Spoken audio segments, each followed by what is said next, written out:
नमस्कार, स्वागत है आप सभी का आयुष्मान भव में। मैं हूं प्रीति सिंह। आयुष्मान भव में आज हम बात करेंगे थैलेसीमिया की। आज के इस दौर में अगर हम देखें तो लोग जो खून से संबंधित विकार हैं, इससे जुड़ी तमाम तरह की बीमारियां हैं, उससे बड़ी संख्या में जूझ रहे हैं। थैलेसीमिया भी खून से संबंधित एक रोग है। थैलेसीमिया के अंतर्गत अगर बात करें तो हीमोग्लोबिन बनने की प्रक्रिया बुरी तरह से अव्यवस्थित हो जाती है, प्रभावित होती है, जिस वजह से रेड ब्लड सेल्स जो होते हैं उनकी संख्या कम होने लगती है। थैलेसीमिया से पीड़ित रोगी एनीमिया की चपेट में भी आ सकता है। और भारत की अगर बात की जाए तो थैलेसीमिया के मामले तेजी से बढ़ रहे हैं। लेकिन क्या है इसके पीछे की मूल वजह, क्या कारण है थैलेसीमिया होने के, क्या है इसका इलाज और क्या होते हैं इसके सिम्टम्स यानी लक्षण, आज हम तमाम बारीकियों पर बात करेंगे और दर्शकों को देंगे इससे जुड़ी हर बारीक जानकारी। और इस पर चर्चा के लिए मेरे साथ खास मेहमान जुड़ रहे हैं जो अलग अलग पैथी से जुड़े हुए हैं। डॉक्टर अमृता चक्रवर्ती मेरे साथ मौजूद है, कंसल्टेंट है department of haematology and bone marrow transplant, max hospital. आपका बहुत बहुत स्वागत है डॉक्टर अमृता चक्रवर्ती, शुक्रिया हमारे साथ आयुष्मान भव में जुड़ने के लिए। इसके अलावा मेरे साथ होम्योपैथी विशेषज्ञ डॉक्टर नीरज गुप्ता जुड़े हुए हैं, मेडिकल सुपरिटेंडेंट हैं BR सुर होम्योपैथिक हॉस्पिटल के। डॉक्टर गुप्ता, आपका भी बहुत बहुत स्वागत और शुक्रिया मेरे साथ आयुष्मान भव में आज जुड़ने के लिए। अगर दुनिया भर में देखें तो थैलेसीमिया से 27 करोड़ से ज्यादा लोग पीड़ित हैं, यानी 27 करोड़ से ज्यादा थैलेसीमिया के मरीज दुनिया भर में मौजूद हैं।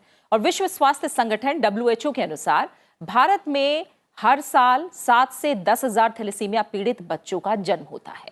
भारत में थैलेसीमिया से ग्रस्त जो बच्चों की संख्या है वो कहीं ना कहीं बहुत ज्यादा है और माना जाता है फिलहाल ये 1.5 लाख से ज्यादा है। इसीलिए थैलेसीमिया को लेकर ज्यादा से ज्यादा जानकारी आज बेहद जरूरी है।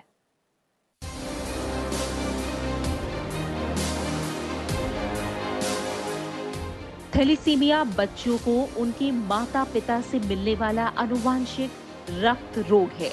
इस रोग की पहचान बच्चे में 3 महीने बाद ही हो पाती है। बच्चों में देखी जाने वाली इस बीमारी की वजह से ज्यादातर शरीर में रक्त की कमी होने लगती है और उचित इलाज न मिलने पर बच्चे की मृत्यु तक हो सकती है। आमतौर पर हर सामान्य व्यक्ति के शरीर में लाल रक्त कणों की उम्र करीब 120 दिनों की होती है, लेकिन थैलेसीमिया से पीड़ित रोगी के शरीर में लाल रक्त कणों की उम्र घटकर मात्र 20 दिन ही रह जाती है। इसका सीधा असर व्यक्ति की हीमोग्लोबिन पर पड़ता है, जिसके कम होने पर व्यक्ति एनीमिया का शिकार हो जाता है और हर समय किसी न किसी बीमारी से ग्रसित रहने लगता है।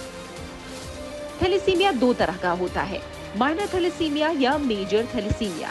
किसी महिला या फिर पुरुष के शरीर में मौजूद क्रोमोसोम खराब होने पर बच्चा माइनर थैलेसीमिया का शिकार बनता है। लेकिन अगर महिला या पुरुष में दोनों क्रोमोसोम्स खराब हो जाते हैं तो ये मेजर थैलेसीमिया की स्थिति बनता है, जिस वजह से बच्चे के जन्म लेने के 6 महीने बाद उसके शरीर में खून बनना बंद हो जाता है और उसे बार बार खून चढ़ाने की जरूरत पड़ने लगती है। तो थैलेसीमिया से जुड़ा कोई भी सवाल अगर आपके मन में है, जो भी जानकारी से जुड़ा आप लेना चाहते हैं, आज आप हमारे कार्यक्रम का हिस्सा बन सकते हैं। हमारे जो नंबर है वो लगातार टीवी स्क्रीन पर फ्लैश हो रहे हैं, आप हमें कॉल कीजिए और पूछिए सवाल। आपके सवालों के जवाब देंगे यहाँ मौजूद स्वास्थ्य विशेषज्ञ। डॉक्टर अमृता, थैलेसीमिया को लेकर हमने मोटे तौर पर कुछ जानकारी देने की कोशिश की है। अगर आप और आसान शब्दों में बताएं थैलेसीमिया क्या है और क्यों भारत में इसके रोगी तेजी से बढ़ रहे हैं। थैलेसीमिया जैसे आपने बताया ये एक हेरिडिटरी जेनेटिक डिजीज़ है। इनहेरिटेड मतलब ये फैमिलीज में रन करती है, पेरेंट्स से बच्चों में उनके बच्चों में। एंड थैलेसीमिया मोटे मोटे 3 प्रकार के होते हैं। 1 is major, 2nd is intermediate, 3rd minor thalassaemia. इनके सिम्टम्स डिपेंड करते हैं कि ये कौन से हम कैटेगरी में थैलेसीमिया को हम डाल रहे हैं, डिपेंड करते हैं कि उनके सिम्टम्स के ऊपर। जो मेजर थैलेसीमिया के पेशेंट्स हैं उनको बहुत फ्रीक्वेंटली ब्लड ट्रांसफ्यूजन की ज़रूरत पड़ती है और बिना ट्रांसफ्यूजन्स के या बिना ब्लड के वो सर्वाइव नहीं कर पाते हैं। जो थैलेसीमिया माइनर के पेशेंट्स हैं उन्हें यूजुअली लाइफ में कोई सिम्टम्स नहीं होते हैं, लाइफ लॉन्ग वो उनका बिल्कुल नॉर्मल रहता है एंड वो बिल्कुल रोग मुक्त रहते हैं और ज़्यादातर लोगों को पता भी नहीं चलता है कि उन्हें थैलेसीमिया है। जो थैलेसीमिया इंटरमीडिया है वो इन दोनों के बीच का है, मतलब उन्हें थैलेसीमिया मेजर जैसे ब्लड की भी ज़रूरत नहीं पड़ती है, लेकिन कभी कभी उन्हें हो सकता है लाइफ में कुछ टाइम ब्लड की ज़रूरत पड़ती है। अब थैलेसीमिया तेज़ी से क्यों बढ़ रहा है, ये एक बहुत अच्छा सवाल है। जैसे मैंने बताया माइनर थैलेसीमिया लोगों को पता ही नहीं होता है कि उनको थैलेसीमिया है, ज़्यादातर लोगों को। वो अनडिटेक्टेड रहता है पॉपुलेशन में ज़्यादातर। थैलेसीमिया कैसे होता है? थैलेसीमिया इनहेरिटेड होता है, एक जीन जो है हमारे माता से हमें मिलता है और एक पिता से। तो अगर एक जीन में थैलेसीमिया वो फॉल्टी जीन है, अगर उसमें थैलेसीमिया है के जीन्स अगर वो खराब जीन है तो हम थैलेसीमिया माइनर होते हैं या थैलेसीमिया कैरियर होते हैं। अगर दोनों जीन्स हमें फॉल्टी मिलते हैं मदर से या फादर से तो हम थैलेसीमिया मेजर में आ सकते हैं। थैलेसीमिया माइनर क्योंकि लोगों को पता नहीं होता है कि उन्हें थैलेसीमिया माइनर है, क्योंकि उन्हें कभी कोई सिम्टम्स नहीं होते, वो कभी अपने ब्लड टेस्ट कराते नहीं हैं। इसीलिए अगर उनकी बाद में जाके जो वो अपने लाइफ पार्टनर को चुनते हैं जिनकी उनकी शादी होती है, अगर वो भी कैरियर होते हैं तो there is a 25% chance, 25% chance है कि उनके जो बच्चे हैं वो थैलेसीमिया मेजर से जो है अफेक्टेड हो सकते हैं। सो इसीलिए it is very very important कि सबको एटलीस्ट सब महिलाओं को प्री मैरिटल एक बार अपना थैलेसीमिया स्टेटस ज़रूर चेक कराना चाहिए। अपना जो CBC बोलते हैं या कंप्लीट ब्लड काउंट वो ज़रूर चेक कराना चाहिए। उसमें हमें काफ़ी चीज़ें हिंट्स मिल जाती है, समझ में आ जाती है कि हीमोग्लोबिन या MCV MCH, उससे हमें ये पता चल जाता है कि क्या ये थैलेसीमिया ट्रेट इनको हो सकता है या नहीं। जैसा आपने कहा, मैं बता दूं मैं खुद थैलेसीमिया माइनर हूं डॉक्टर, और मुझे ये बात नहीं पता थी। एक आप समझिए कि एक टेस्ट हुआ है उसके बाद ये बात पता चली है। तो आपने जैसे कहा कि थैलेसीमिया माइनर करियर यानी एक तरह से बहुत लोग हो सकते हैं, बिल्कुल पता नहीं लगता इस चीज़ का कि आप थैलेसीमिया माइनर हैं। डॉक्टर गुप्ता, होम्योपैथी कैसे देखता है थैलेसीमिया को? देखिए, होम्योपैथी में जो अप्रोच रहती है किसी भी बीमारी को लेकर के, वो ये रहती है कि बेसिकली इसका पीछे कारण क्या है। और हेरिडिटरी, जैसे हम जिक्र कर रहे हैं कि ये थैलेसीमिया हेरिडिटरी डिसऑर्डर है, ब्लड डिसऑर्डर है, और मेजरली हमारे जीन्स का प्रॉब्लम होता है। जीन्स डिफेक्टिव होते हैं, उसमें चेन्स होती हैं अल्फा बीटा, तो उसमें कुछ प्रोटीन पार्ट होता है वो नहीं मिलता, नहीं बनता, तो इसके कारण से ये देखी जाती है प्रॉब्लम। तो जहाँ तक होम्योपैथिक अप्रोच है, हम समझते हैं कि बेसिकली पीछे कारण क्या है। अनुवांशिकता जो देखते हैं हम पेरेंट्स की साइड में, उनकी हिस्ट्री मैटरनल एंड पैटर्नल दोनों साइड की हिस्ट्री ली जाती है, और हिस्ट्री में उनकी हम पता लगाते हैं कि क्या क्या डिजीज़ेज़ रही हैं, क्योंकि ये क्रोमोसोमल एबरेशन है जाकर के कहीं ना कहीं बच्चों में इफेक्ट कर रहा है। और आजकल देखा जा रहा है कि वर्ल्ड ओवर, जैसे हम समझ रहे हैं कि 8 मई को ये थैलेसीमिया वर्ल्ड डे मनाते हैं, और वर्ल्ड ओवर 3 लाख बच्चे ग्रसित होते हैं इससे। अब इंडिया में भी अभी जिक्र किया है कि बहुत ज़्यादा तेज़ी से बढ़ रहा है, क्योंकि ये अनदेखा रह जाता है। होम्योपैथिक अप्रोच में ये देखते हैं कि ससेप्टिबिलिटी क्या है, किस व्यक्ति को ये बनने में, ये बीमारी बनने में क्या सहायक फैक्टर्स होते हैं। तो जैसे कि इसमें प्रोटीन पार्ट जो है, ग्लोबिन पार्ट जो है, हीमोग्लोबिन जो ग्लोबिन पार्ट है, वो इसमें डिफेक्टिव होता चला जाता है, और हीम पार्ट उसमें लाइसिस होना शुरू हो जाता है, यानी ब्रेक डाउन शुरू हो जाता है। RBC की जो लाइफ है, जो 120 दिन होता है, वो धीरे धीरे घट के 15-20 दिन रह जाती है। तो इसके कारण से उनको बहुत सारी वीकनेस और बहुत सारे लक्षण आते हैं। तो लक्षणों को हम पकड़ते हैं, लक्षणों को समझते हैं होम्योपैथी में, और बेसिकली इंडिविजुअल को समझा जाता है कि इन लक्षणों में जो इंडिविजुअल है उसके क्या क्या पैरामीटर्स हैं, क्या क्या फैक्टर्स हैं, चाहे वो फैमिली की तरफ से हैं, चाहे वो इंडिविजुअल हैं, बिकॉज होम्योपैथी एक इंडिविजुअलाइज्ड अप्रोच है। सारे बच्चों में जरूरी नहीं कि वो सेम लक्षण हो, किसी में कुछ और भी हो सकता है। तो वो लक्षणों को पकड़ते हुए हम फिर दवाइयों का निर्धारण करते हैं। बिल्कुल, ये होम्योपैथिक अप्रोच रहती है। ठीक है। डॉक्टर अमृता, आपने जो 3 तरह से बताया, मेजर, माइनर और इंटरमीडिएट, पहले हम एक एक करके अगर बात करें। आपने माइनर के बारे में कहा, और जैसे मैं भी समझती हूँ इस चीज़ को कि कुछ पता नहीं लगता, तो क्या सिर्फ उनका कंसर्न इतना ही होना चाहिए कि आगे शादी से पहले वो एक टेस्ट करा लें, उसके अलावा एक नॉर्मल लाइफ जी सकते हैं वो? बिल्कुल। सो थैलेसीमिया माइनर में कोई सिम्टम्स नहीं होते हैं। उसमें एक जीन हमें फॉल्टी मिलता है, या तो मदर से या फादर से, मदर फादर दोनों में से ट्रांसमिट हो सकता है। और जैसे हमें पता है कि थैलेसीमिया बेसिकली ये बीमारी क्या है, ये RBC जो हमारे लाल रक्त कोश है, रेड ब्लड सेल, उनमें जो हीमोग्लोबिन होता है, उसमें जो प्रोटीन्स होते हैं, जैसे अभी डॉक्टर साहब ने बताया, वो प्रोटीन्स के कुछ जीन्स फॉल्टी होते हैं, जिसकी वजह से हीमोग्लोबिन ठीक से बन नहीं पाता है।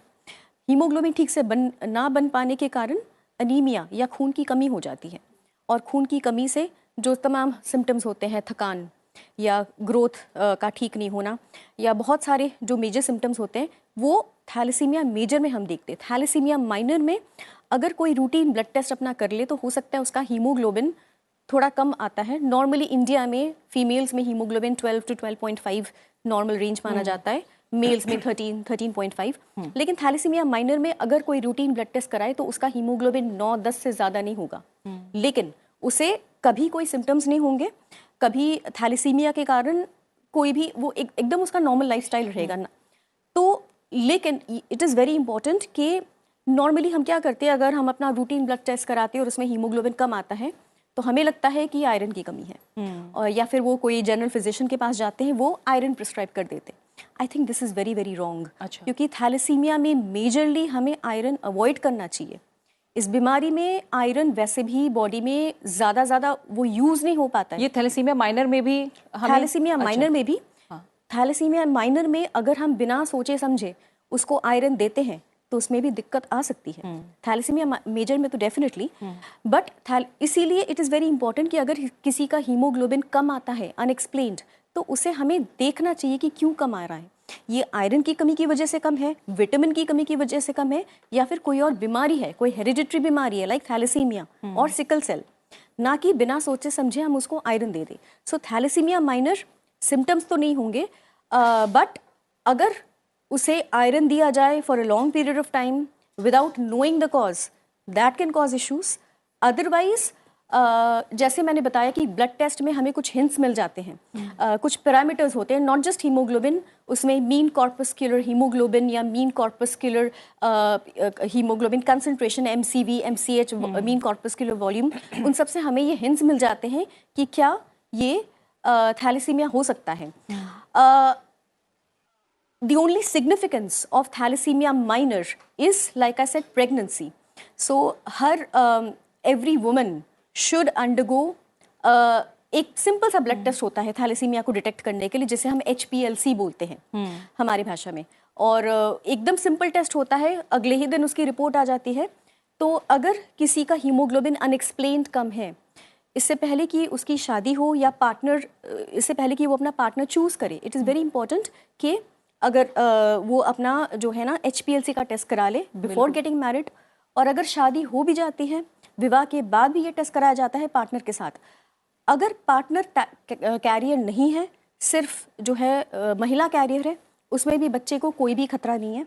अगर पार्टनर भी कैरियर है और अगर वुमन भी कैरियर है, मेल भी कैरियर है, then there is a 25% chance कि the child will be severely affected, child will have a major thalassemia, and there is 50% chance कि चाइल्ड भी कैरियर हो सकता है, देयर इज अनदर 25% चांस कि बच्चा बिल्कुल नॉर्मल होगा। बिल्कुल, और इसीलिए हम जगह जगह अस्पतालों में बड़े बड़े बोर्ड्स भी पढ़ते हैं कि शादी से पहले, कुंडली मिलाने से पहले आप थैलेसीमिया ट्रेट टेस्ट करवाएं। जरूर टेस्ट बिल्कुल, इसीलिए इसे लेकर जानकारी, जागरूकता आज बहुत ज्यादा जरूरी है। पहले कॉलर हमारे साथ जुड़ गए हैं, हमें अजय गुप्ता जी ने कॉल किया है, उत्तर प्रदेश से हमारे साथ जुड़े हुए हैं।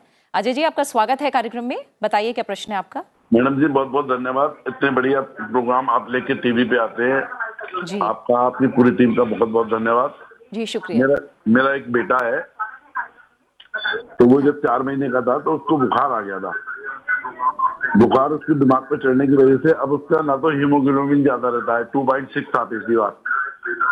ठीक है, हीमोग्लोबिन कम रहता है, ठीक है। हाँ, अब फिर मैंने 2-3 बार ब्लड चढ़वा दिया उसे, लेकिन अब ना बोल पाते हैं वो, ना चल पाते हैं, तो मुझे क्या करना चाहिए। अजय जी, आप हमारे साथ कॉल पर बने रहिए। आप कुछ पूछना चाहेंगे अजय जी से, जिन्होंने जो बच्चे को लेकर जानकारी दी है, बुखार आता है उसके बाद हीमोग्लोबिन कम है। अजय जी, मैं ये पूछना चाहूँगी कि हीमोग्लोबिन कम आने के और भी कई कारण होते हैं। खून की बहुत सारी और बीमारियां होती हैं जिसकी वजह से हीमोग्लोबिन कम आता है। तो क्या कोई जांच हुई है, क्या कोई टेस्ट कराया है आपने, जिससे आपको ये पता चले कि क्या किस कारण से हीमोग्लोबिन कम है? क्या ये थैलेसीमिया की वजह से या किसी और बीमारी की वजह से? ये मैंने जॉइंट टेस्ट करके कोई बुखार बताया था मुझे, हॉस्पिटल में दिल्ली ले गया था मैं बच्चे को, LNJP हॉस्पिटल में। जी, तो देखिए, जॉन्डिस अगर अनीमिया के साथ हो तो थैलेसीमिया में भी डेफिनेटली बिलिरुबिन बढ़ सकता है, जॉन्डिस हो सकता है। अदरवाइज कुछ और भी बीमारियां होती है जिसमें खून टूटता रहता है, खून टूटता है थैलेसीमिया में भी। कुछ और खून की बीमारियां होती है जिसमें खून टूटता रहता है, जिसकी वजह से हीमोग्लोबिन कम हो जाता है और बिलिरुबिन बढ़ जाता है, जिससे कि जॉन्डिस हो जाता है। लेकिन वो अलग बीमारियां हैं और हर अलग बीमारी का इलाज अलग है। हमें ये बहुत ज़रूरी है जानना कि हीमोग्लोबिन क्यों कम है और क्या वो एक टाइम हीमोग्लोबिन कम आया या हमेशा कंसिस्टेंटली आपके बच्चे का हीमोग्लोबिन कम रहता है, और अगर ऐसा है तो क्यों है। स्पेसिफिक टेस्ट होते हैं थैलेसीमिया के लिए, स्पेसिफिक टेस्ट होते हैं और खून की बीमारियों के लिए जिसमें खून टूटता है, जिसे हम हीमोलिटिक अनीमियाज बोलते हैं। सो इट इज़ इम्पॉर्टेंट कि पहले हम डायग्नोज करें कि क्या बीमारी है और हम अकॉर्डिंगली ट्रीटमेंट जो है उसके बारे में हम सोचें। बिल्कुल। अजय जी, आपने मेनिंजाइटिस का जिक्र किया था क्या? जी। मेनिंजाइटिस इनको डायग्नोस हुआ था। Okay. ठीक है, तो क्या इनको डॉक्टर का जो सलाह है उसको ही फॉलो करना चाहिए? आप यही हाँ जी बिल्कुल, आई थिंक सारे जो रेलेवेंट टेस्ट है वो सारे करने चाहिए। मेनिंजाइटिस एक इन्फेक्शन होता है जो हमारे सेंट्रल नर्वस सिस्टम का इन्फेक्शन होता है, और उससे एसोसिएटेड भी कभी कभी जो है ब्लड में इश्यूज हो सकते हैं। हमें पता है कोई भी इन्फेक्शन में, किसी भी सीवियर इन्फेक्शन में ब्लड पैरामीटर्स इफेक्ट हो सकते हैं, लेकिन ज़रूरी नहीं है कि वो थैलेसीमिया ही हो। I think it is very important कि पहले हम पूरी जांच कर ले, पहले डायग्नोसिस कंफर्म कर ले कि ये थैलेसीमिया है या नहीं। अगर ये थैलेसीमिया है और अगर आपके बच्चे का हीमोग्लोबिन इतना कम रहता है, मतलब ही is probably a thalassaemia major, उस केस में फिर आपको डेफिनेटली डॉक्टर से सलाह लेनी चाहिए, क्योंकि अगर आपके बच्चे की एज कम है तो थैलेसीमिया मेजर के लिए जो डेफिनेटिव ट्रीटमेंट है वो सिर्फ स्टेम सेल ट्रांसप्लांट है या बोन मैरो ट्रांसप्लांट है। अदरवाइज जो बार बार ट्रांसफ्यूजन्स देना वो एक इलाज है, उसके बारे में हम विस्तार से आगे बात करेंगे। बिल्कुल। यानी अजय जी, क्यों जो हीमोग्लोबिन है आपके बच्चे में कम है, पहले उसकी सटीक वजह पता कीजिए, उसके बाद उस हिसाब से इलाज चलेगा। और वैसे भी आप डॉक्टर को दिखा रहे हैं, उनकी सलाह मानिए, अच्छे डॉक्टर से संपर्क में रहिए। और आपको बता दें कि हमारे साथ आयुर्वेदिक विशेषज्ञ जुड़ गए हैं। Doctor Alka Kapoor, deputy medical superintendent, all India institute of Ayurveda, हमारे साथ मौजूद हैं। डॉक्टर अलका कपूर, स्वागत है आपका कार्यक्रम में। आयुर्वेदिक नज़रिए की अगर बात की जाए तो थैलेसीमिया के बारे में क्या कहता है आयुर्वेद? आयुर्वेद में डायरेक्टली ऐसे थैलेसीमिया का वर्णन कहूँ तो नहीं है, लेकिन आयुर्वेद में ये ज़रूर है कि बहुत सारी सहज और बीज दोषज व्याधि हैं जिनको हम जेनेटिक डिसऑर्डर्स कहते हैं। इसीलिए इसको एक तरह का एनीमिया है या पांडु है, तो इसको बीज दोषज या बीज भाव दोषज पांडु कहा गया है। अच्छा। तो जो जेनेटिक डिसऑर्डर्स की वजह से होता है, इसीलिए बहुत सारा ऐसा वर्णन प्राप्त होता है कि जब हमें सेम गोत्र में विवाह नहीं करना चाहिए, क्योंकि उससे ये जेनेटिक डिसऑर्डर्स उत्पन्न होते हैं, और उसी के हिसाब से उसकी इसको असाध्य ही माना है। बट कुछ ऐसी कमलेश सिंह ने हमें कॉल किया है, मध्य प्रदेश से हमारे साथ जुड़े हुए हैं। कमलेश, आपका स्वागत है हमारे कार्यक्रम में। बताइए क्या प्रश्न है आपका? जी हेलो जी बताइए। मैडम, मेरा ब्लड माने 2 साल से पहले मेरे को थाइमोमा था, तो उसकी सर्जरी गुड़गांव वेदांता में हो गई है और ठीक है, लेकिन उसके बाद मेरा ब्लड बनना बंद हो गया है। तो हेलो, ठीक है, आगे बताइए। और कुछ पूछना है आपको? हाँ, तो मेरा माने उसमें 2 बार बोन मैरो हो चुका है, और बोन मैरो में मेरे को बता रहे PRC लेवल करके कुछ बढ़ा हुआ है। ठीक है कमलेश जी, आप क्योंकि आप लगातार इलाज करवा रही हैं, आयुर्वेदिक, होम्योपैथी और एलोपैथी तीनों विशेषज्ञ हैं, आप बात किससे करना चाहेंगे? तो आयुर्वेदिक में नहीं, एलोपैथिक वाले में ही सोच रहे हैं, क्योंकि मैंने वो साइक्लोस्पोरिन में गोली करके खाती हूँ। हाँ, ठीक है, आप कॉल पर रहिए, आपसे डॉक्टर हो सकता है और जानकारी लें। जी डॉक्टर एलोपैथी सर जी। सॉरी, जहाँ तक मेरी समझ में आई, आपने ये बोला कि थाइमोमा की शिकायत है, कि बीमारी थी आपको। थाइमोमा एक किस्म का ट्यूमर होता है जो थाइमस ग्लैंड में होता है, और उसकी सर्जरी हो चुकी है, और अभी आपका हीमोग्लोबिन नहीं बन रहा है, आपने ये बताया, राइट? तो ये बीमारी, इस बीमारी को हम अपनी भाषा में PRCA बोलते हैं, या प्योर रेड सेल एप्लेसिया। ये थैलेसीमिया तो नहीं है, और थैलेसीमिया से बिल्कुल ही अलग बीमारी है। इस बीमारी, ये एक किस्म की ऑटो इम्यून बीमारी है, जिसमें आपके शरीर का जो इम्यून सिस्टम है वो आप ही के अगेंस्ट काम, इम्यून सिस्टम का काम होता है बाहर के इन्फेक्शन से लड़ना, बाहर के रोग से आपको बचाना। लेकिन जब ये इम्यून सिस्टम आपके खुद के शरीर के अगेंस्ट ये एक्ट करना शुरू करे, तब ये आपके शरीर को नुकसान पहुंचाती है। PRCA कुछ ऐसी ही बीमारी है जहाँ पे आपकी शरीर का इम्यून सिस्टम जो है वो थोड़ा सा कंट्रोल से बाहर हो गया है, और इसमें सिलेक्टिवली जो रेड ब्लड सेल है या लाल रक्त कोशिका है वो नहीं बनता है। वो इस बीमारी की वजह से होता है थाइमोमा के। इसका इलाज यूजुअली थाइमोमा की सर्जरी करके थाइमोमा को रिमूव कर देते हैं, तो यूजुअली इसका इलाज हो जाता है। अदरवाइज जैसे आपको डॉक्टर ने सजेस्ट किया है, बिल्कुल सही, इसमें हम इम्यून सिस्टम को सप्रेस करने के लिए इलाज देते हैं, जैसे स्टेरॉइड, साइक्लोस्पोरिन, ये सब।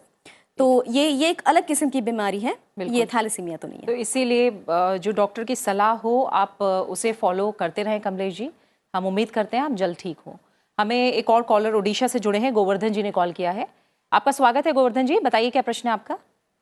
हाँ मैडम, वो मेरा लड़का 14 साल का है, वो सिकिल सेल डिजीज है उसका, ठीक है। बीच बीच में इसका स्प्लीन क्राइसिस भी आ जाता है। हम्म। ठीक है गोवर्धन जी। जी आगे कुछ पूछना चाहते हैं? हाँ।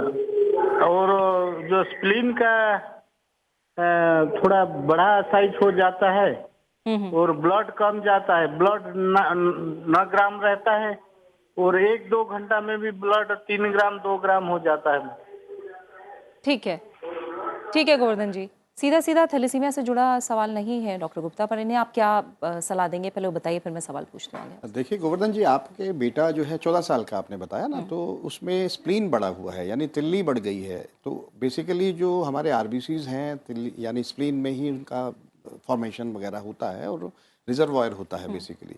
तो उसको जहाँ पर जैसे ये चीज़ हुई है, तो हो सकता है कि हम मेडिसिन से उसकी स्प्लीन को कंट्रोल कर सकें और उसके जो आरबीसीज या हीमोग्लोबिन पार्ट है उसको हम बढ़ावा कर सकते हैं दवाइयों के साथ। पर इसके लिए हमें पूरा आपको अपने बच्चे को दिखाना पड़ेगा। किसी भी डॉक्टर के पास जाएं। अगर होम्योपैथिक में जाना चाहते हैं तो अपने आसपास किसी होम्योपैथिक विशेषज्ञ सीनियर स्पेशलिस्ट से आप मिलिए, वही आपको निर्धारण करेंगे कि इस बच्चे को क्या ट्रीटमेंट दिया जा सकता है। बिल्कुल जी। डॉक्टर गुप्ता, जब हमने माइनर को लेकर बात की तो डॉक्टर ने बताया कि हीमोग्लोबिन कम रहता है, सही कारण पता पहले करना चाहिए, आयरन सप्लीमेंट्स लेना हो सकता है कि वो खतरनाक भी हो। ऐसे में होम्योपैथी किस तरह से जो लोग माइनर हैं उनकी मदद कर सकता है हीमोग्लोबिन के मामले में? जो थैलेसीमिया माइनर है, क्योंकि इसमें पता नहीं लगता है, जनरली एक लक्षण आते हैं, बहुत ही ज़्यादा वीकनेस फील करता है और हीमोग्लोबिन 10-9 के आसपास रहता है। तो इसमें मेजरली कोई दिक्कत नहीं आती है, सिवाय इसके कि पेशेंट थका थका महसूस करता है, भूख कम लगती है और उसमें पैलर यानी आँखों में स्क्लेरा जो होता है, पीलापन दिखता है। तो अगर पेशेंट चाहेगा तो वो हम दवाइयों से उसको इम्प्रूव कर सकते हैं, हीमोग्लोबिन बढ़ा सकते हैं, आरबीसीज का जो लाइसिस है उसको रोका जा सकता है।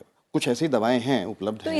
इसका सहारा कब लेना चाहिए? क्योंकि जैसे आप लोग कह रहे हैं कि माइनर को तो पता भी नहीं लगता, जी। कैसे पता लगे, कब सहारा लेना चाहिए? सहारा तब लेना चाहिए जब ये लक्षण ज़्यादा मतलब कॉम्प्लिकेशंस में जाने लगे। मीन्स ज़्यादा अगर किसी को वीकनेस ओवर अनड्यू वीकनेस हो रही है और ज़्यादा हीमोग्लोबिन फॉल कर रहा है तो उसको जरूर लेना चाहिए। तो क्या उन्हें टेस्ट भी कराते रहना चाहिए? टेस्ट कराना चाहिए जी, क्योंकि मेजरली क्या होता है ये जैसे हीमोलिटिक एनीमिया या आयरन डेफिशिएंसी एनीमिया, इसमें क्या आयरन दिया जा सकता है, लेकिन कई बार आयरन ओवरलोड हो जाता है। तो बहुत ही एक स्पेशलिस्ट की देखरेख में ये चीज़ें करनी चाहिए। बिल्कुल ठीक है। डॉक्टर अलका, जब आपने सीधा कहा कि थैलेसीमिया का इस तरह से जिक्र नहीं है, लेकिन रक्त विकारों को लेकर काफ़ी कुछ कहा गया है, वात पित्त कफ दोष की हम आयुर्वेद में बात करते हैं, तो कैसे माना जाता है रक्त विकार? क्या आयुर्वेद ये मानता है कि रक्त विकारों को पूरी तरह से रिवर्स किया जा सकता है? जैसे मैंने आपको ये बताया कि इसको हम बीज भाव दोषज या बीज दोषज सहज पांडु के अंतर्गत लेते हैं। सहज व्याधियाँ थोड़ी डिफ़िकल्ट होती हैं, उसको मैनेज किया जा सकता है। जब हम इसके बारे में यही वर्णन है कि जब फीटस का ग्रोथ होता है, जब स्पर्म जीन्स मिलते हैं मेल और फीमेल के, तो उसमें जिस जीन में डेफिशिएंसी होती है उसी को बीज भाव बोला है। तो जहाँ पे जेनेटिक डेफिशिएंसी है या जहाँ पे वो क्रोमोसोम में डेफिशिएंसी है और वो पर्टिकुलर जीन नहीं उसको मिला है या उसमें दोनों का मिल गया है, तो it can be carrier also, it can be a major also. तो उसको अगर हम ट्रीट करते हैं, बिल्कुल वैसा ही उसका प्रिंसिपल है ठीक करने का कि हमें बाहर से रक्त देना है, लेकिन साथ साथ किलेटिंग एजेंट्स देने पड़ते हैं। अच्छा। तो आयुर्वेद में ऐसे बहुत सारे किलेटिंग एजेंट्स हैं जो रक्त की शुद्धि में काम करते हैं। आयुर्वेद में एक और चीज़ है कि रक्त जो हम आयरन, मेटेलिक आयरन है, उसको एब्जॉर्बेबल कंडीशन में बॉडी में एब्जॉर्ब हो सके, यूटिलाइजेबल फॉर्म में कन्वर्ट हो सके, ऐसी कुछ मेडिसिन हैं। अच्छा। तो वो साथ साथ देना पड़ता है, तो एडजंक्ट थेरेपी के रूप में वो काम करती है। ठीक है। दूसरा एक बहुत मेजर वो बताया गया है कि यही एक ओनली पैथी है जिसके अंदर बताया है कि हम बायो प्यूरिफिकेशन करते हैं। पित्त का बढ़ा हुआ प्रभाव है, त्रिदोषज व्याधि है लेकिन पित्त प्रधान है, तो उसके लिए विरेचन एक तरह का है अंदर की बायो प्यूरिफिकेशन। जो हम अगर अंदर से बायो प्यूरिफिकेशन और पित्त कम होगा तो रक्त की टूट फूट कम हो जाती है। तो स्प्लीन का ओवरलोड और ये सब को हम बचा सकते हैं, बट इसको लॉन्ग टर्म में मैनेज किया जा सकता है। बिल्कुल बिल्कुल। आइए अगले कॉलर की तरफ बढ़ते हैं। हमें सच्चिदानंद जी ने कॉल किया है, शायद उनका कॉल डिस्कनेक्ट हो गया है, वो हमें दोबारा कॉल कर सकते हैं। इसके बाद डॉक्टर अमृता, अगर हम अब इंटरमीडिएट की तरफ आएँ, इंटरमीडिएट को लेकर पहले आप बताएं उनके क्या सिम्टम्स हैं, कैसे पता लगे कि थैलेसीमिया इंटरमीडिएट लेवल पे है? थैलेसीमिया इंटरमीडिएट, जैसे मैंने पहले बताया, this is in between thalassemia major या thalassemia minor. Thalassemia minor completely symptomless है। ना तो इसको किसी इलाज की ज़रूरत है, ना कभी किसी सप्लीमेंट्स की ज़रूरत है, ना पेशेंट को कभी उसके बारे में पता भी चलेगा। थैलेसीमिया मेजर, वो थैलेसीमिया माइनर था। थैलेसीमिया मेजर बिना ब्लड ट्रांसफ्यूजन के वो सर्वाइव नहीं कर सकते हैं। दे विल रिक्वायर, हो सकता है हर महीने या हर 2 हफ्ते 3 हफ्ते में उनको ब्लड ट्रांसफ्यूजन की ज़रूरत पड़ती है। थैलेसीमिया इंटरमीडिया इन दोनों के बीच का है, उनको ब्लड ट्रांसफ्यूजन की ज़रूरत तो पड़ती है, लेकिन उतनी फ्रिक्वेंटली नहीं जितना थैलेसीमिया मेजर को पड़ती है। उन्हें कभी कभी ज़रूरत पड़ सकती है। इसका सिग्निफिकेंस यूजुअली हम देखें तो 2 है। एक, अगेन थैलेसीमिया इंटरमीडिया भी when they choose a life partner, then again the partner testing should be done, ये देखने के लिए कि कहीं पार्टनर कैरियर तो नहीं है। अगर पार्टनर कैरियर है, फिर वही जो हमने हमारे जेनेटिक स्टैटिस्टिक्स बताए थे, 25% चांस होगा कि जो बच्चा है वो मेजरली अफेक्ट हो सकता है। सेकंड सिग्निफिकेंस जो है थैलेसीमिया माइनर का, यूजुअली मैं ये बोलूँगी कि जैसे हम ब्लड ट्रांसफ्यूजन्स जो करते हैं थैलेसीमिया मेजर में, मैंने हालांकि ये बताया कि इंटरमीडिएट में हम उतना ट्रांसफ्यूजन नहीं करते हैं, लेकिन कम ट्रांसफ्यूजन में भी ट्रांसफ्यूजन के जो कुछ साइड इफेक्ट होते हैं वो परसिस्ट करते हैं थैलेसीमिया इंटरमीडिएट में, स्पेशली आयरन ओवरलोड। कम ट्रांसफ्यूजन मिलने के बावजूद थैलेसीमिया इंटरमीडिया के मरीजों में आयरन ओवरलोड होने की टेंडेंसी ज़्यादा होती है। And it is very important कि हम इस चीज़ को आइडेंटिफाई करें। अगर आयरन ओवरलोड को हम ठीक नहीं करते तो इवेंचुअली उससे बहुत सारी बीमारियां, बहुत सारी कॉम्प्लिकेशंस हो सकते हैं। वो आयरन जाके हार्ट में अक्यूमुलेट हो सकता है, लिवर में अक्यूमुलेट हो सकता है, जो हमारे एंडोक्राइन ऑर्गन्स है जैसे थायराइड या जो रिप्रोडक्टिव ऑर्गन्स हैं वहाँ पे जाके अक्यूमुलेट हो सकते हैं और हार्मोनल इम्बैलेंस प्रोड्यूस कर सकता है, प्लस बोन्स में भी वीकनेस हो सकती है। तो थैलेसीमिया मेजर के सारे कॉम्प्लिकेशंस थैलेसीमिया इंटरमीडिया में भी हो सकते हैं, हालांकि कम फ्रीक्वेंसी में होती है कंपेयर टू थैलेसीमिया मेजर। बिल्कुल। आइए अगले कॉलर की तरफ रुख करेंगे। साधना ने हमें कॉल किया है, मध्य प्रदेश से हमारे साथ जुड़ी हैं। आपका स्वागत है साधना, बताइए क्या सवाल है आपका, पूछिए। जी, मेरा सवाल ये है कि मेरा ब्लड नहीं बनता है। जी हेलो जी साधना, बताइए, एक बार में सवाल पूछिए अपना। हेलो, हाँ हाँ, सवाल पूछिए, हम आपको सुन पा रहे हैं साधना, बताइए। हाँ, मेरा ब्लड नहीं बनता है। हेलो,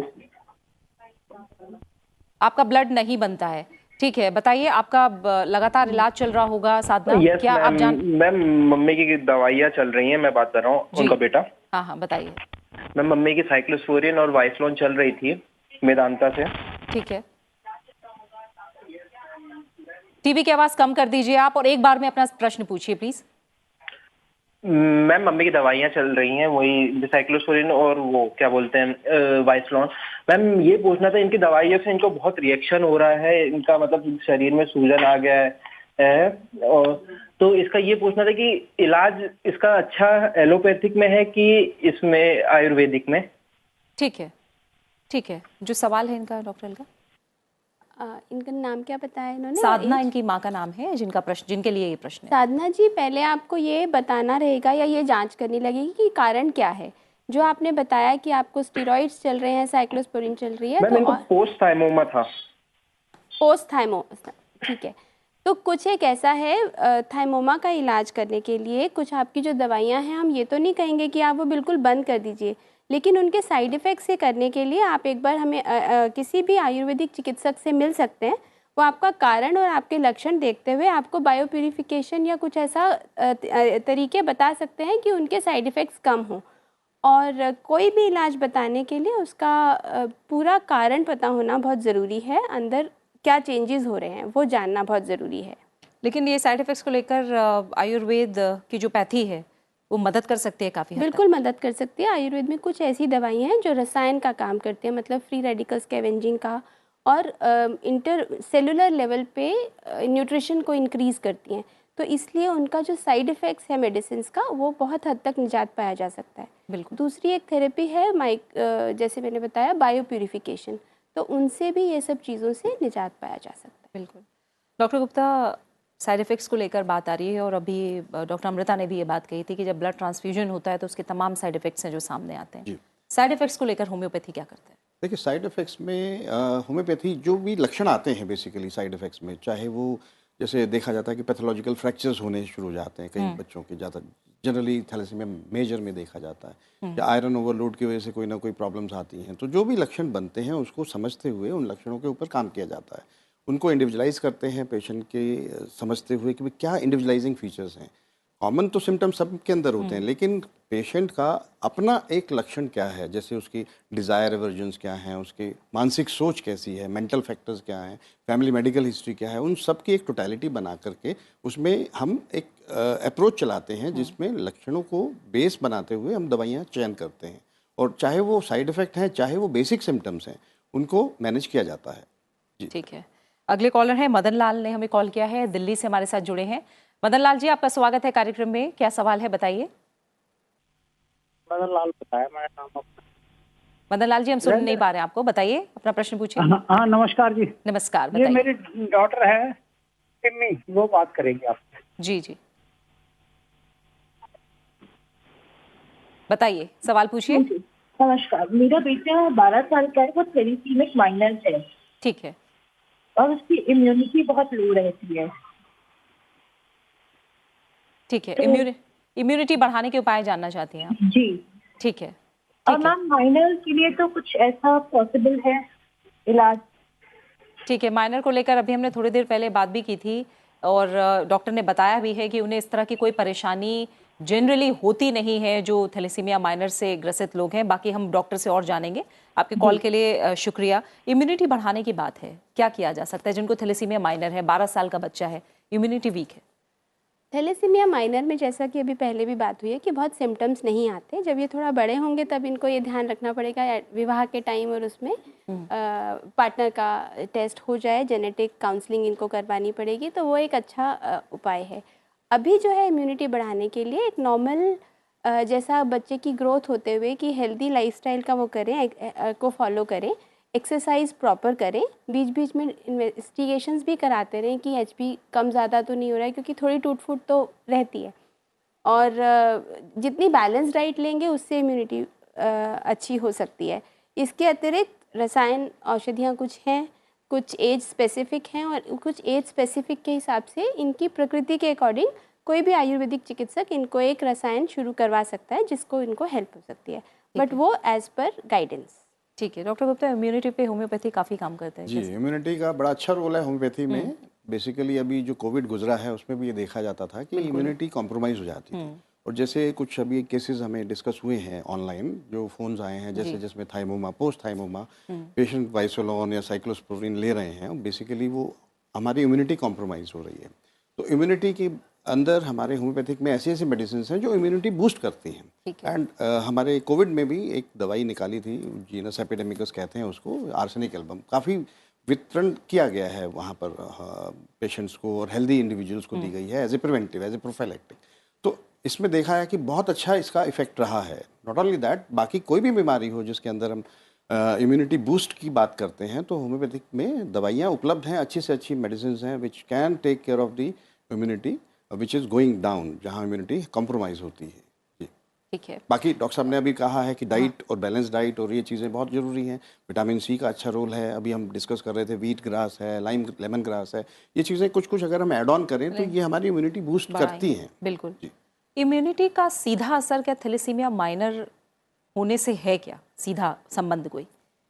ऐसा कोई डायरेक्ट तो नहीं होता है थैलेसीमिया माइनर के इम्यून सिस्टम से। मेनली जिस चीज़ के बारे में हम सोचते हैं इम्यूनिटी एंड थैलेसीमिया, जो थैलेसीमिया मेजर या इंटरमीडिया होते हैं उनमें कभी कभी स्प्लीन का साइज़ बढ़ जाता है, जो तिल्ली हम जिसे बोलते हैं, and spleen is responsible for our immune system. Spleen का साइज़ बढ़ जाने से इन बच्चों में दिक्कतें आ सकती है नॉर्मल डेली एक्टिविटीज़ में, वो खेल कूद में रिस्ट्रिक्शन उनको बहुत, जब तिल्ली बढ़ जाती है तो एक हमेशा रिस्क रहता है कि कहीं वो स्प्लीनिक रप्चर ना हो जाए, वो एक मेडिकल इमरजेंसी हो जाती है। तो बहुत बच्चों में, बहुत पेशेंट्स में थैलेसीमिया में स्प्लीनेक्टमी करा देते हैं या स्प्लीन निकाल के फेंक देते हैं। एक बार अगर हम स्प्लेनेक्टमी कराते हैं या स्प्लिनिक सर्जरी करा देते हैं, उसके बाद लाइफ लॉन्ग उस इंडिविजुअल के बच्चे की इम्यूनिटी हमेशा डाउन रहेगी। इन दैट केस फिर बार बार इन्फेक्शंस का रिस्क रहेगा। इन दैट केस हमें लाइफ लॉन्ग एंटीबायोटिक्स देने पड़ते हैं।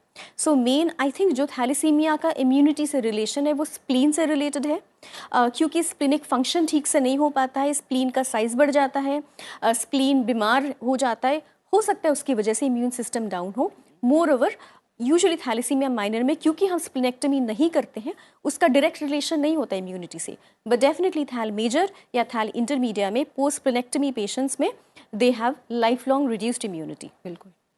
अगले कॉलर, हमारे साथ एक और कॉलर जुड़ी हुई हैं, फिलहाल हम उनसे बात करेंगे। पिंकी ने हमें कॉल किया है। पिंकी, आपका स्वागत है कार्यक्रम में, बताइए क्या प्रश्न है। पिंकी, आप सवाल पूछ सकती हैं अपना।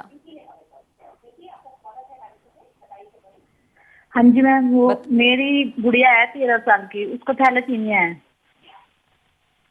हाँ जी मैम, नमस्कार। जी जी जी, बताइए। मेरी बेटी है 13 साल की, उसको थैलेसीमिया है।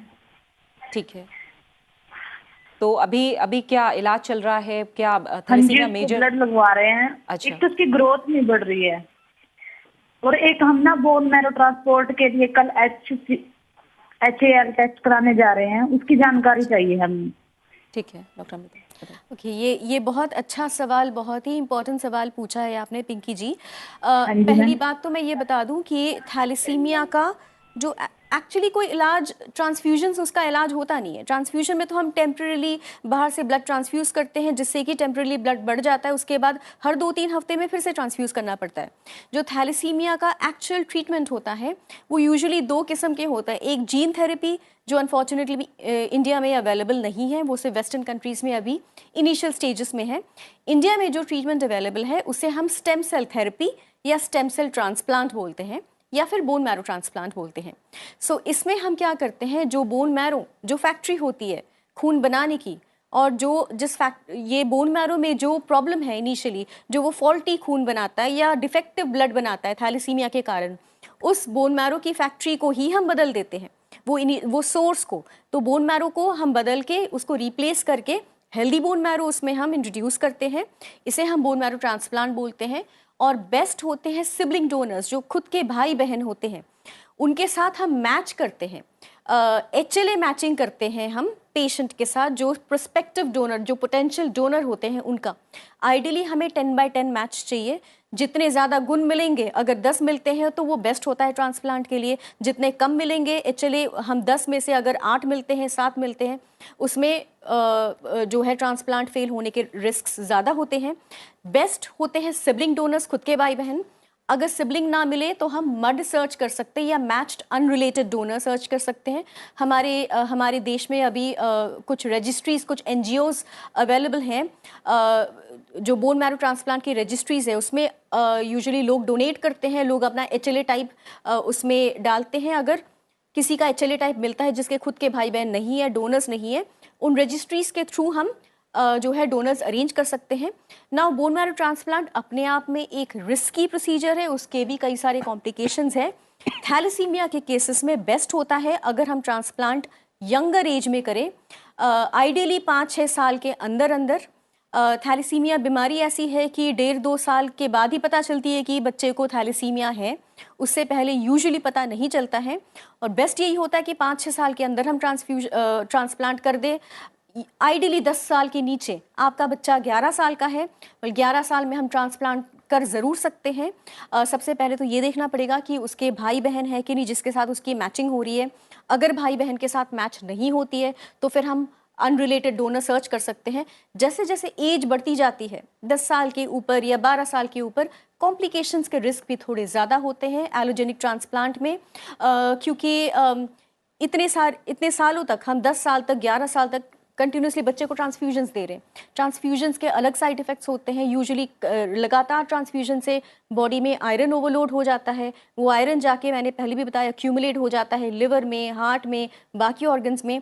तो पहले उस आयरन को निकालना बहुत ज़रूरी है ट्रांसफ्यूजन से पहले, अदरवाइज ट्रांसफ्यूजन सक्सेसफुल होने के चांसेस बहुत कम होते हैं।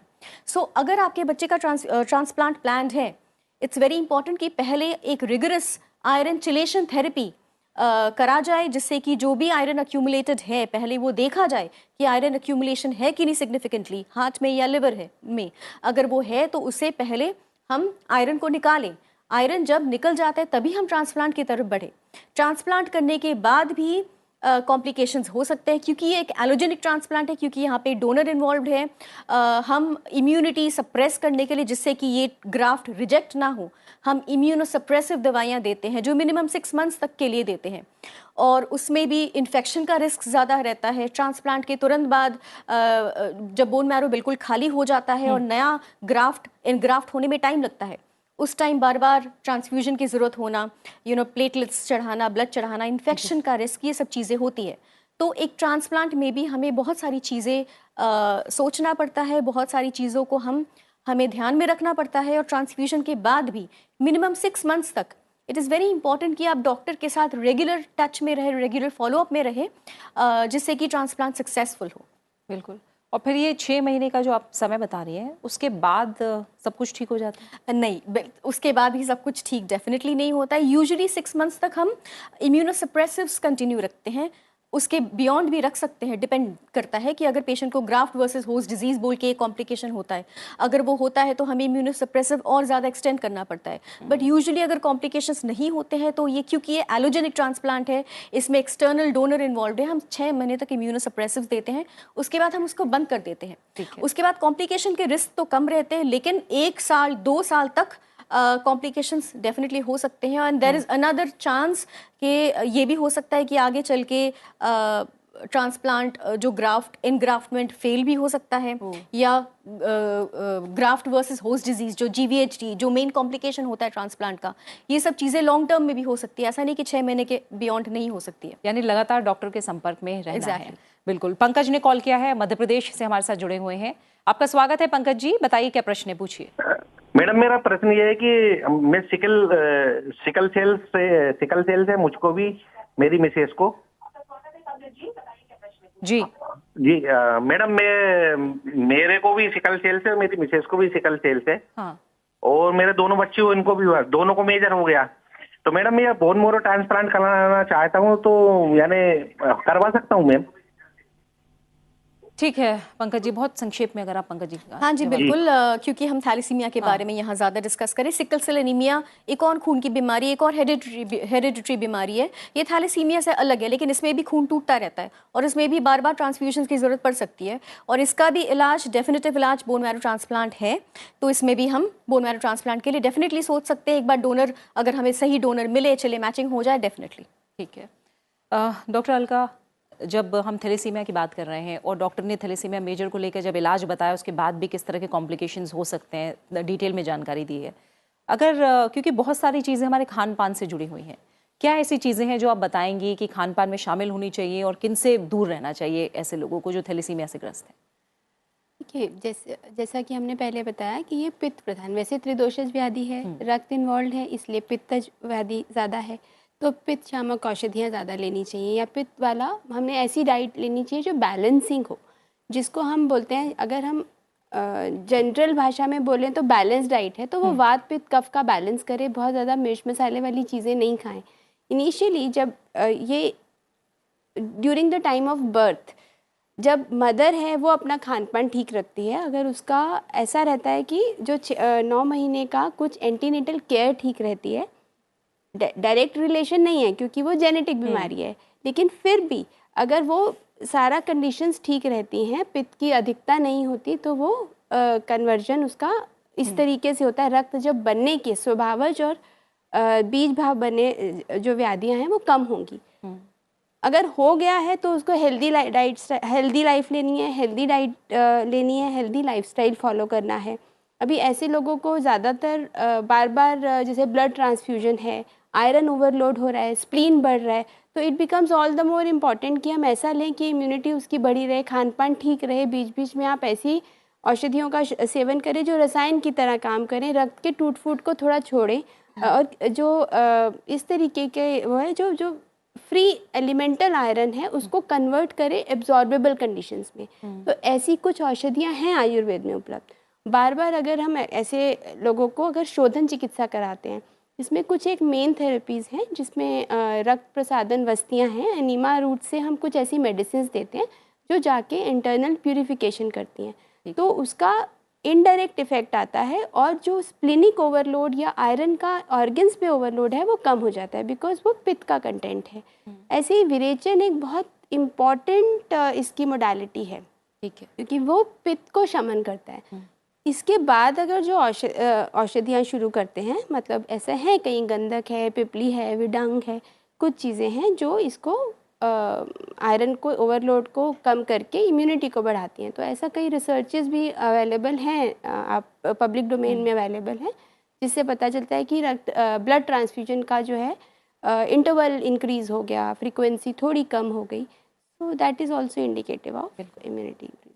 डॉक्टर गुप्ता, जब थैलेसीमिया की बात करते हैं तो आपको लगता है कि लोगों में इतनी अवेयरनेस है कि जो अलग अलग और पैथी हैं, इंटीग्रेटेड अप्रोच की बात आजकल हर बीमारी को लेकर की जा रही है और रिजल्ट्स भी उसके काफ़ी अच्छे आ रहे हैं, इतनी जानकारी है क्या? थैलेसीमिया से ग्रसित लोग आते हैं क्या होम्योपैथी ट्रीटमेंट की तरफ, या उन्हें इतना पता है? जी, मेजरली थैलेसीमिया बिकॉज एक जेनेटिक डिसऑर्डर है और इसके बारे में लोगों को माइनर वाले जो केसेस होते हैं पता ही नहीं चलता है, वो रिसेसिव होता है और बहुत ज़्यादा इसमें पता नहीं चल पाता। इवन इफ टेस्ट भी कराते हैं तो हीमोग्लोबिन बढ़ाने की दवाइयाँ दे देते हैं जनरली फिजिशियंस, आयरन की दे देते हैं, बट एक्चुअली थैलेसीमिया मेजर जहाँ तक संबंध है तो major is a complicated challenge basically. तो इसमें जैसे bone transplant, bone marrow transplant होता है और इसके साथ साथ जुड़ी हुई जो आयरन ओवरलोड की वजह से आयरन एब्जॉर्प्शन होता है डिफरेंट ऑर्गन्स में, उसकी वजह से कार्डियक एरिथमियाज आ सकते हैं, हार्ट फेलियर हो सकता है। जो इंटीग्रेटेड अप्रोच है उसमें यही मैं बताना चाहूँगा कि जो एरियाज जिस फील्ड के पॉसिबल हो सकते हैं वो टैकल करना ज़रूरी है। अब जैसे एलोपैथी में बोन मैरो ट्रांसप्लांट है या ब्लड ट्रांसफ्यूजन्स हैं, वो देना है तो इन्होंने देना है।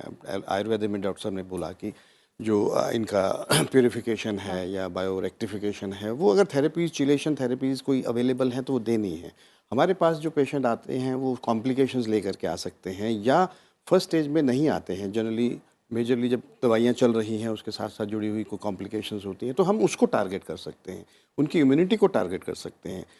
जहाँ तक डाइट अगर संबंधित कुछ प्रॉब्लम्स आ रही हैं तो उनको हम काउंसलिंग दे सकते हैं। तो बेसिकली इंटीग्रेटेड अप्रोच यही है कि जिस एरिया में जो कर सकता है वो करे और थैलेसीमिया को एक इंटीग्रेटेड अप्रोच से हम मैनेज कर सकें, यही एक संदेश है हमारा आपके माध्यम से। बिल्कुल। संदीप पाटिल एक कॉलर हमारे साथ जुड़े हुए हैं, महाराष्ट्र से इन्होंने हमें कॉल किया है। संदीप जी, आपका स्वागत है, पूछिए आपका क्या प्रश्न है। संदीप, आप अपना सवाल पूछ सकते हैं, बताइए। हमारे बच्चे को थैलेसीमिया था 2017 में। संदीप जी, आपकी आवाज बहुत ठीक से नहीं आ रही है। जी, आप टीवी की आवाज कम कर दीजिए और थोड़ा सा धीरे धीरे बोलिए, आप बहुत स्पीड में बोल रहे हैं, हम समझ नहीं पा रहे हैं। बताइए संदीप जी। हेलो जी, बताइए।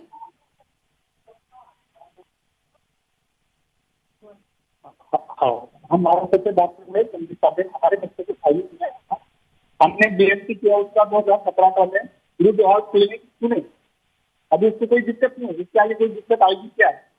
आपके बच्चे को थैलेसीमिया है, थैलेसीमिया माइनर है?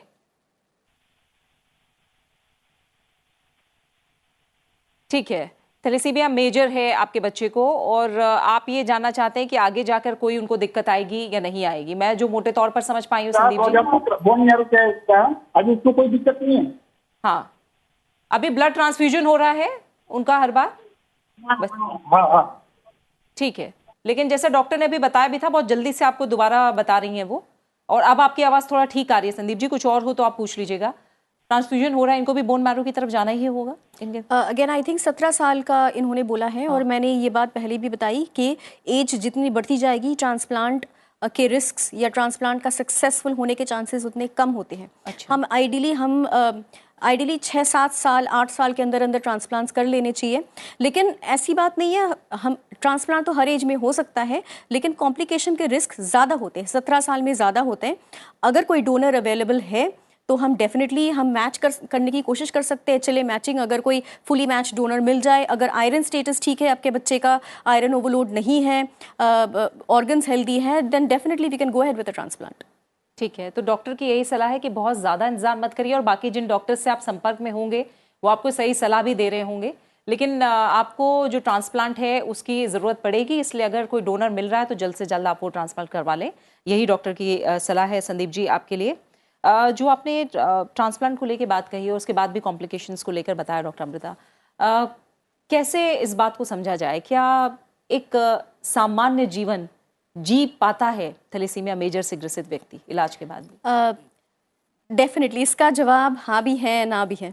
सो अगर ट्रांसप्लांट सक्सेसफुल हो जाता है, ट्रांसप्लांट सक्सेसफुल होने का मतलब कि हमने जिस डोनर का बोन मैरो रेसिपिएंट को दिया है या पेशेंट को दिया है वो इनग्राफ्ट हो गया, वो सक्सेसफुल हो गया।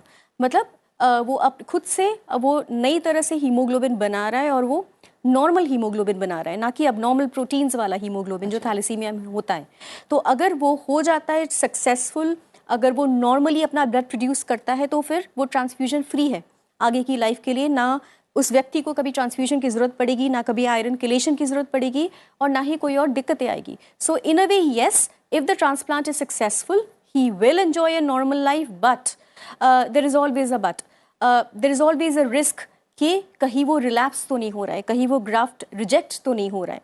तो it is very important specially the first 2 years में कि वो अपने डॉक्टर से ज़रूर फॉलो अप करे जैसे जैसे डॉक्टर्स बताए। और इम्यूनोसप्रेसिव जैसे मैंने बताया कि कुछ टाइम तक लेना पड़ता है, मिनिमम 6 months to 8 months।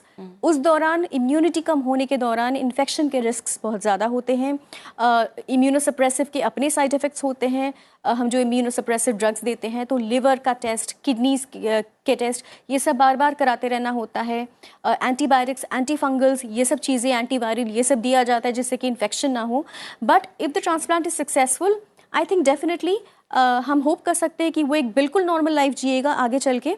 और लेकिन ट्रांसप्लांट के in case transplant is not successful, फिर और अगर उस दौरान ट्रांसप्लांट करने की कोशिश में वो बोन मैरो पूरा खाली हो जाता है, क्योंकि हम जो एग्जिस्टिंग बोन मैरो है उसे हम डिस्ट्रॉय कर देते हैं। हम बहुत स्ट्रॉन्ग कीमोथेरेपीज़ देते हैं जिससे कि बोन मैरो खाली हो जाए और जो नया इनग्राफ्ट जो डोनर का बोन मैरो है उसे हम पेशेंट में डालते हैं और वो इनग्राफ्ट हो।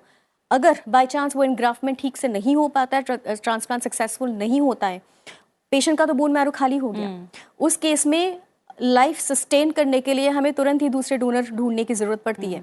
वो सेम डोनर भी हो सकता है या कोई और डोनर हो सकता है, अदरवाइज लाइफ सस्टेन नहीं हो पाएगा क्योंकि उसका बोन मैरो खाली हो गया है, वो ब्लड नहीं तैयार कर पाएगा। सो ये सारी कॉम्प्लिकेशंस हो सकती है, plus infection related complications, immunosuppressive related complications, ये सब चीज़ें हो सकती हैं। बिल्कुल। के सक्सेना ने हमें कॉल किया, आखिरी कॉलर हमारे कार्यक्रम के हमारे साथ जुड़े हुए हैं। आपका स्वागत है के सक्सेना जी, बताइए क्या प्रश्न है आपका। मैम मेरे बच्चे को, मेरा नाम के शर्मा है, बच्चे को ना थैलेसीमिया माइनर है मैम। जी के शर्मा जी बताइए। हाँ, इसको बेटा 2.5 साल का है मैम। इसका हीमोग्लोबिन में 9.5 है। एक्चुअली इसको फीवर हुआ था, हमने चेक किया तो वहाँ उस टाइम पता चला, पहले पता भी नहीं था मैं। और इसका रेड ब्लड सेल्स भी 21.40 है मैम। अच्छा, ठीक है। तो अभी आप बताइए, आप सवाल क्या करना चाहते हैं और तीनों तो पैथी हमारे साथ। थैलेसीमिया माइनर में मैम क्या करें, इसलिए पूछ रहा था। ठीक है, आयुर्वेदिक, होम्योपैथी या फिर एलोपैथी, बताइए। मैम कोई सा भी बता दीजिए, मैं तो तीनों में बिलीव करता हूँ। ठीक है, डॉक्टर का बताइए। थैलेसीमिया माइनर है तो इसका मतलब बहुत ज़्यादा अभी उसको सिम्टम्स नहीं होंगे, लेकिन 9.5 जो बता रहे हैं तो उसको हेल्दी लाइफस्टाइल फॉलो करना चाहिए, उसको जंक फूड से आगे बचा के रखना। आपने उम्र क्या बताई बच्चे की?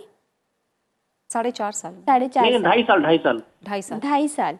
तो 2.5 साल है तो अभी तो जो भी है उसको देना ना जंक फूड और इन सब से बचा के रखिए। मुझे लग रहा है आदत भी बनेगी बच्चे की, अभी से आदत बनाना बहुत ज़रूरी है। आंवला है, गिलोय के प्रोडक्ट्स हैं, ऐसा ज़रूर दीजिए। उसको खेल कूद में भी इन्वॉल्व रखिए, जितना सर्कुलेशन अच्छा होगा। प्लस सबसे इम्पॉर्टेंट बात यही है कि फ्रेश फ्रूट्स, वेजिटेबल्स और जंक फूड से दूर रहे। फ्रेश फ्रूट्स खाए, वेजिटेबल्स खाए, दिन में 3 से 4 सर्विंग्स।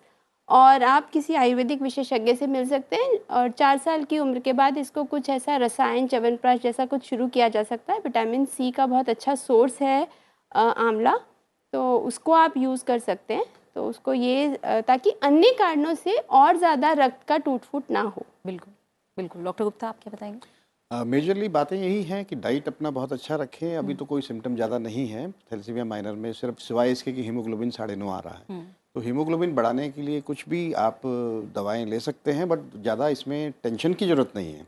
आप अपने बच्चे को अच्छी खुराक दीजिए, बैलेंस डाइट दीजिए, एनवायरनमेंट दीजिए और पॉजिटिव सोच दीजिए, वो बहुत ज़रूरी है।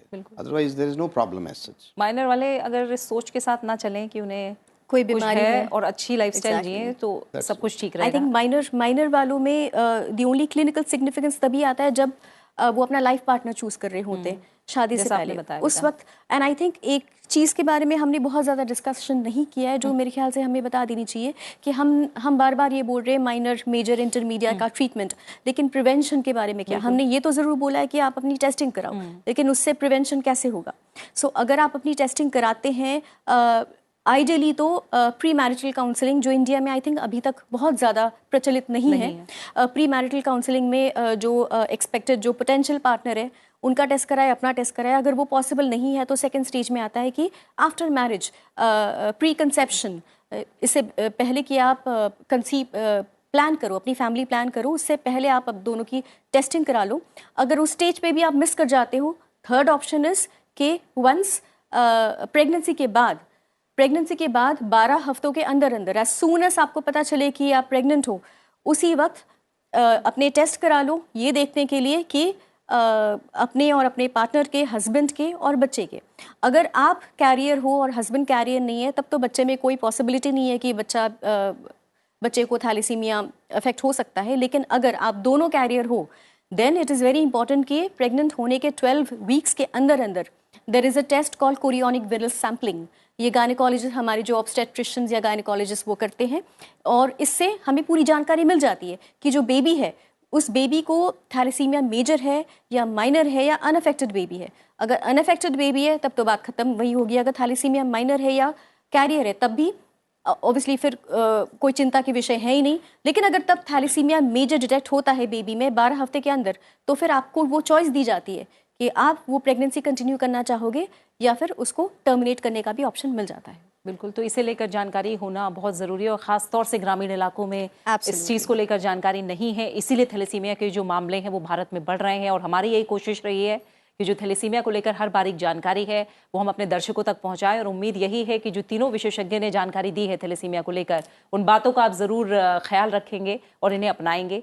इसी के साथ समय आयुष्मान भव का यहीं पूरा हो गया है। डॉक्टर अलका आपका, डॉक्टर अमृता आपका, डॉक्टर गुप्ता, आप तीनों मेहमानों का बहुत बहुत शुक्रिया मेरे साथ आज इस चर्चा में जुड़ने के लिए। अगले हफ्ते शनिवार के दिन हम बात करेंगे सर्दी जुकाम यानी कॉमन कोल्ड की, जो खास तौर से लोगों को परेशान करता है, और जब मौसम बदल रहा होता है उस समय भी लोगों को ये दिक्कतें थोड़ा बढ़ जाती हैं। तो कॉमन कोल्ड से जुड़ा अगर आपका कोई सवाल है तो अगले हफ्ते आयुष्मान भव में आप हमारे कार्यक्रम का हिस्सा बनिए और पूछिए सवाल। फिलहाल अपना अच्छे से ख्याल रखिए और मुझे दीजिए इजाजत। नमस्कार।